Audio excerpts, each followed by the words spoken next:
I want to look at why do people, having worked for almost 40 years and earning money and sometimes doing well in those years, in the end, they don't make it. And if you start reflecting, you notice that these people, it's not that they were not earning a lot of money. You start seeing some reasons. So we want to delve into the reasons why people end up being poor, despite top positions in companies, in government, but still they don't make it. To begin with, I want to draw your attention to an analysis that was done in the United States some years back by Aaron Nightingale. So Aaron Nightingale did an analysis which he looked at 100 people. When they finish school, when you look at them, they are ready to go. They have their degree in their hand, they have their diploma in their hand, they are ready to go, and they are looking at the future and say, come, I'm ready. But what he noticed is that not every one of those people succeed. The results of what he found, he called it the strangest secret. He said only 1% of every 100 people that you started school with and finished a university or college with, 1% will be rich. 4% will be financially independent. In other words, they will be able to pay their way at retirement. In other words, if they need to stop working, they will still have income coming. They will still have passive income coming. So 1% will be rich, 4% will be financially independent. What is the difference between rich and financially independent? A rich person is a guy who has a lot of passive income coming to him, which is much more than he needs to live. But a financially independent guy, this is about scale. Financially independent means you have passive income that is equivalent to caring for your needs. It might be most and slightly above all your needs. There are different levels of financial independence, which Tony Robbins came up with, which is basically 5 levels. I'm not going to those 5 levels, but for the purpose of this discussion, we'll just consider that financial independence. Nightingale noticed that 5% of the people will be working post-retirement. In other words, they hit 65, they're still not making it, and they realize if I stop working, I will not have food. So those are the guys that you find in their gray pants looking for jobs, standing by the factories and asking for something to do. 55% of the people will be broke, and they will be needing to depend on others to sustain themselves. So in other words, 55 of those will be broke by the time they get to retirement. They will be needing government assistance. They will be needing handouts. They will be needing to depend on their children. They will be needing someone to give so that they can make it for the remainder of their lives. What a sad statistic. But I'm only concerned about the 4 categories. So if you look at the 4 categories, only 5%, when I'm saying 5%, I'm adding the rich and financially independent, will be financially independent. And 60%, they will be needing financial help. So we want to explore, is it about knowledge? What are the causes? Why do people end up being poor at retirement? I have listed 10 reasons. I want to bring consciousness to you as we discuss these things, on things that you need to pay attention to. Not just you, or even me. We need to pay attention to these things so that we are ready for retirement, because it is coming. People retire. The first reason why 95% of people retire poor is that they have not defined what their financial freedom is. Because you need to know what your financial freedom number is. Your financial freedom number is like a destination which determines where you are going, where you need to be by the time you get 60 in financial terms. Start putting aside some money so that you are able to live on without having to depend on a job after you get to 65. The retirement is about you resting. Even ants do that. They know there's a hibernation period. They will go and look for food and put it underground so that they can eat while they are in hibernation. So we also need to do the same. It doesn't necessarily mean that you will never be able to get to work at 65. You can still get work. But let work be something that you do because people are asking you to come back, but not a necessity where you are saying, if I don't do this, then I will not have food at 65. We need to know our financial freedom number. That is where it is important. Secondly, it's not just about knowing the financial freedom number. Tony Robbins is saying that people get what they tolerate. So if you tolerate things that are shabby, things that are disorganized, you will crash into retirement. We shouldn't do it that way. Financial freedom must be a must. In other words, we must be intentional about it. We must work hard to make sure that we achieve it. It's not going to be easy to be financially free, because if it was going to be easy, everyone would not work hard. They would just deserve it. But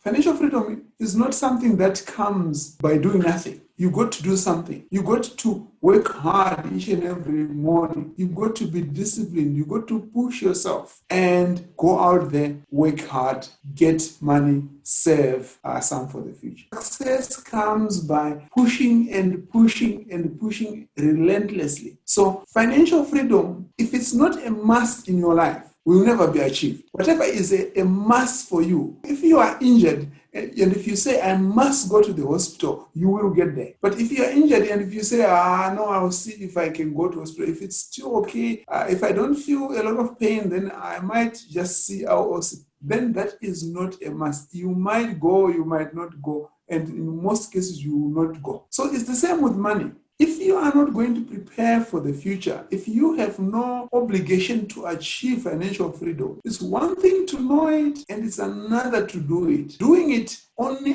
is achieved when it is a must for you. The subconscious mind is what forms our habits and beliefs. Because if you're living a life in a way that helps you to save, it will become part of your habit to save. It will become part of your habit to plan and prepare for the future. The power of subconscious mind is very important in attaining financial freedom, because if you believe that you are going to do it, subconsciously it sticks in your head and you begin to understand why you are doing certain things. It becomes part of your brain, doing something, saving money, putting aside some money for the future. It's very important to ingrain the attitude. So those ones who don't do it, they don't do it because it's not part of them and it has never become part of their subconscious mind, and they don't think about it. Because if you need to think about something every time, then it's not subconsciously ingrained in you. Because if it's subconsciously ingrained in you, you will know as soon as you start feeling hot, you will go under the shade. It's subconscious. You don't need to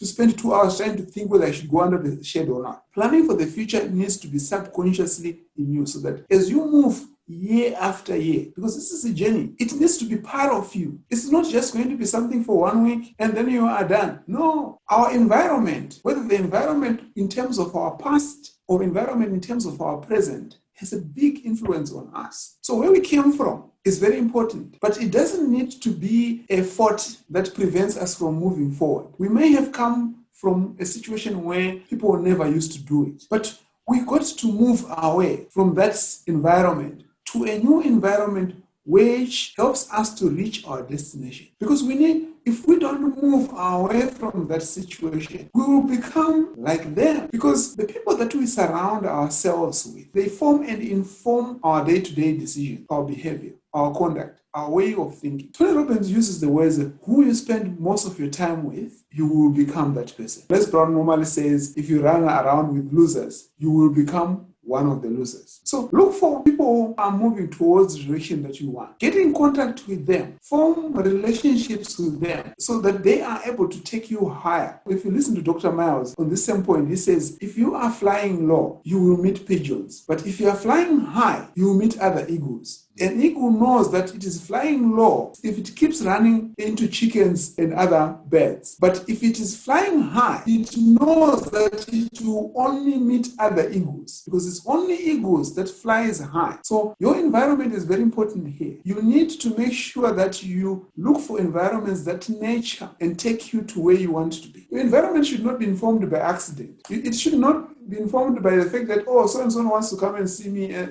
So what can I do? He's the only guy who wants to come and see me. No, you got to be actively looking for the environment that you want, so that you are in that environment. It might involve costs for being part of that environment, because the natural environment has to be created. It doesn't come natural. Even a good house has to be built by someone. It cannot just emerge. Success is planned. So if you want to succeed in this, you got to make sure you pay attention to your environment and the people who are around you. Remove those that are not nurturing, that don't increase you, and terminate those relationships, and and look for a relationship that nourishes you, that takes you and propels you further, because that is what you need for tomorrow. That is what you need for financial independence. That is what you need for you to be able to take care of yourself once you hit the number 65. At that point, you get to 65 with an option. You're getting to 65 and say, yeah, if someone wants me to help them, yeah, I'll charge them so much and then I can do it for them. But if they don't want, I don't really have a problem because I'm okay. Let's move on to number 5. Confront the brutal effects of financial reality. It's very important to do an assessment of where you are financially and acknowledge it to yourself. You don't need to acknowledge it to anyone. Do calculations and say, at this rate of my saving, at this rate of my asset accumulation, I will not be financially independent, or I will be financially independent to this level by the time I get to 65. You need to do projections. You are a business. Your life, you are the only one who has interest in your life. Take your life as a business. Make sure that you do the cash flows for your own lives. Because if you don't, someone will do your cash flows for you. They will hand you a piece of bread according to the frequency and size that they want to give you. Anything that is given for free is a problem. It's a pain. Never get to retirement unprepared. Financial freedom is an intentional objective. It's never an accident. Acknowledge where you are and look for someone who will help you to get where you want to be. Don't just crash into retirement. Look for financial advisors. Talk about your financial position. Let them assess your situation. There's a difference. If you are going to know that you are going to be in a financial crisis, your behavior will be different. But if you don't know, your behavior will never change. And there's no prospect of you redeeming yourself. Number 6, you should save money. Save.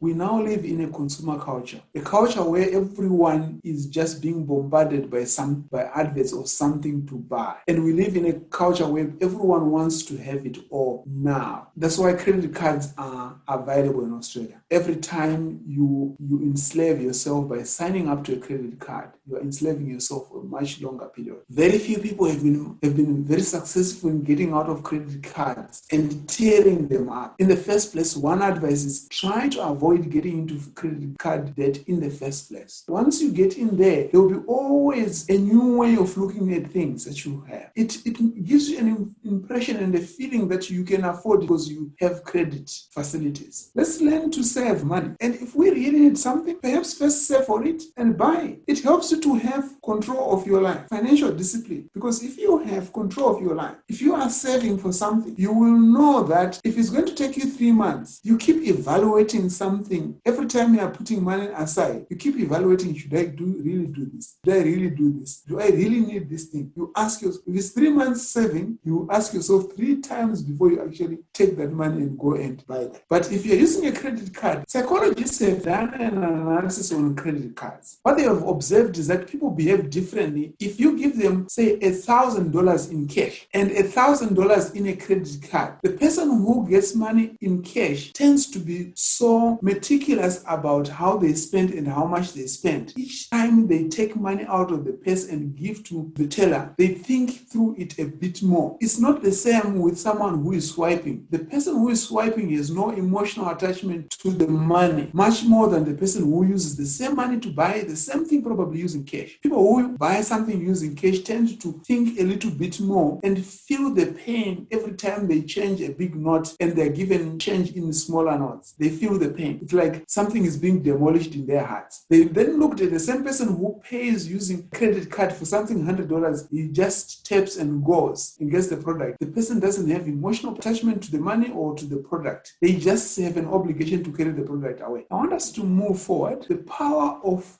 compound interest or compound growth. We know what Albert Einstein said about the power of compound interest, because he noted that if you save money and start earning interest on the interest that you got the previous months, the more your money grows. So it is important for us, especially as we get towards retirement, to be aware of the fact that compound interest can help us get there in style and confidence that we are ready for retirement and ready to take care of ourselves and not depend on Centrelink, not depend on the government. Let's use the power of compound interest. Let's allocate money aside and put it into investments that we are not going to take or liquidate or sell every so often. Let that money multiply. If it is a small business that you are doing, let's put the money in the small business and let the money multiply. The people who end up retiring poor may have missed the lesson of compound interest. Sometimes it is not a question of earning a lot of money. It is a question of not being able to utilize compound interest. Because, for example, if I had only put 1,000 in a bank in 1993, today, that amount of money, just 1,000, would have increased quite a bit. So knowledge of compound interest is very important. So if you still have 10 to 15 years or 20 years before retirement, by the time you get to retirement, in those 20 years, that money would have increased. We need not to work for money. We need to make sure that money works for us. Part of the advantage of compound interest is when we earn this money at an early part of our life, we can rely on income from a job to help us to get a start in life. You could actually save a bigger portion of your salary and then build a portfolio, which could be in shares, could be other investments that you would want, and allow it to continue to multiply. Once it starts multiplying, reinvest the passive income that comes as well, because obviously you'll be getting interest. We shouldn't just depend on working for money, because if we are working for money, we are always going to be working for money. We need money to work for us eventually. So we need to turn the tide, because at the early part of life, when you are 25, you want to work for money so that you get money to invest. But make sure that you save as much as possible and build a portfolio until that portfolio is big enough to pay you dividends, interest, and so on. So point number 9 is about lack of knowledge and skills. And poor reading habits among a certain class of people. They believe that because they are now working and they have a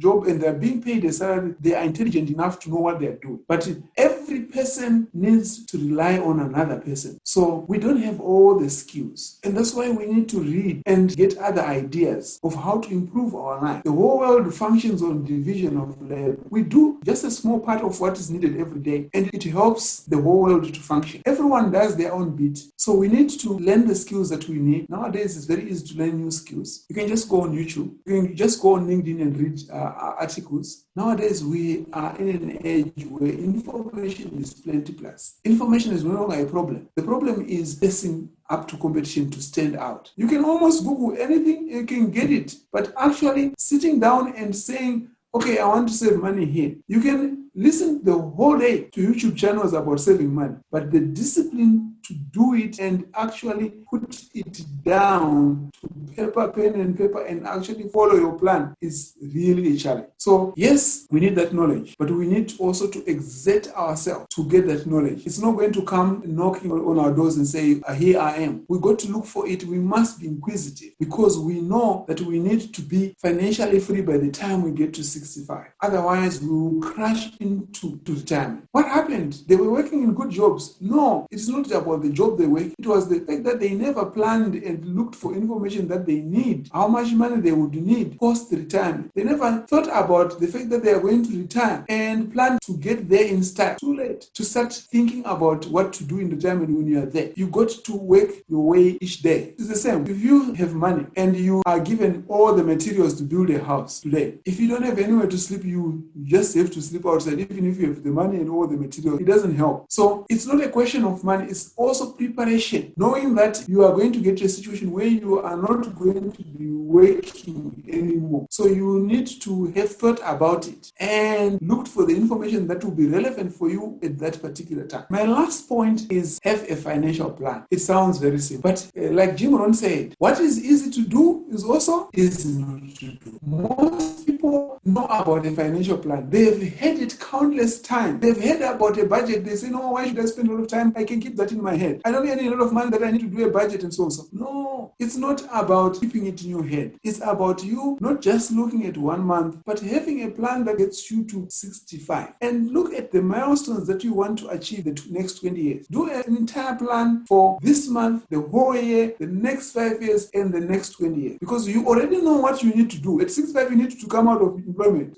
That is already known. So what you need to know is, where are you going to be staying? How much does it cost to stay there? If you look at only the next 5 years, 3 years, 1 year, you tend to look at the short term and you invalidate the remaining period. Yes, you might not necessarily do a budget for the next 15 years, but what you do is you set out plans which helps you to identify the activities. It's important to know the activities. You might not necessarily know the amounts of money. What activities do you want to do to help you achieve your financial objective of retiring rich? You need to have a path. If it is the work that you are doing outside your main job, you need to say, I need to continue with this and build more opportunities around this. I need to continue to find people who mentor me, who get me there. People never get on top of Mount Everest alone. Even Tenzin Norgay, they never got there alone. They had guides from Nepal. They knew how to go up on top of the mountain. And those guides were also carrying some of their gear. So if they had gone there alone, they would have to reinvent the wheel. If you have a guide, you don't need to reinvent the wheel, because the wheel is invented. You will be told how to use the wheel better. The problem of not making a financial plan is that you would think things through and commit them in your head. But very few people are very good with keeping things in the head and breaking them down to the level. Anything that has been written down sticks much easier for longer. And people tend to be able to break things down once they write them down. Commit the rest of your remaining 20 years, 25 years, until you get to 65, to charting the costs. So obviously the first part, you can do a financial plan. And then the remainder, say 20 years until you retire, you can have it in just the form of a plan. Identifying key bullet points of things that you need to do, who you need to be, who is going to mentor you, what kind of relationships do you need to have to improve and to get there, what do you need to commit to do until you retire. They are not financial things, but they are important things to help you get there, because you need your health. And as often as possible, you review the plan. You look at the key objectives, the financial objectives, you look at the non-financial objectives, you look at how you are tracking, you write comments on each of those and say, what are the reasons why I'm not moving on these things? Or sometimes you change direction because circumstances change. Have a financial plan. Yes, have a financial plan that helps you to know how much money you need by retirement age. Well, how are you tracking in terms of your saving? And all other non-financial aspects of your plan. We need them so that you're able to maintain your health. You're able to start knowing what's going to be the big deal when you retire. What are you going to be doing? Are you going to be just sleeping and just buying grocery and eating? Or are you going to be exercising, having other hobbies, maybe rearing chickens and so on? So that's very important. Where are you going to retire? Very important. All that needs to be part of your retirement plan. Then once you have done and ticked all those boxes, you can then say you are ready for retirement. And if a certificate needs to be given to you, if there was anything, you can give a certificate to go and retire.